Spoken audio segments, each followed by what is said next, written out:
जिन्दगीमा के बन्न मन लाग्यो तपाईहरुलाई?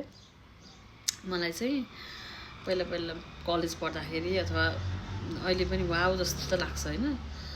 अनि हस्पिटल गयो हैन, राम्रो राम्रो डाक्टरहरु देख्यो।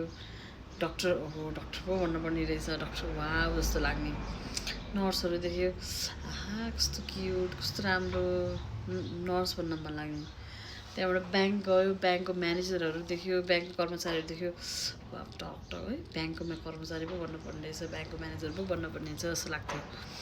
त्यसपछि पाइलटहरु देख्यो, वाह टक पाइलटको ड्रेस लाएर है कस्तो राम्रो। अनि त्यसपछि एयर होस्टेस देख्यो, आहा यस्तो मेकअप गरेर कस्तो राम्रो देखिने, आहा एयर होस्टेस पो बन्न मन लाग्यो जस्तो लाग्ने। अनि त्यसपछि जिन्दगीमा टिचर चाहिँ खासै बन्न मन लागेन। अनि अर्को कहिले बन्नै मन लाग्दैन होला भन्नेको, बन्नै मन नलागेको चिज चाहिँ नेता हो थियो के मलाई। नेता त कहिले त्यो बन्न नै मन लाग्दैन होला।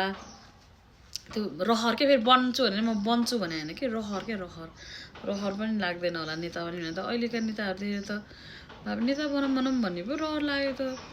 के हो यस्तो? बालेन शाह, सस्मित पोखरेल कति ह्यान्डसम हो त्यो मान्छे, कति क्युट हो। अनि त्यो सुहाङ नेमाङ आमा कति राम्रो, कति क्युट हो। यिनीहरु देखेर त नेता पो बनौँ जस्तो लाग्ने भाइ। के जे देख्यो त्यही बन्न मन लाग्ने। भन्न चाहिँ केही पनि भन्न सकिएन जिन्दगीमा। 3टा छोरीको आमा र बुढोको बुढी बाहेक त्यस्तै छ।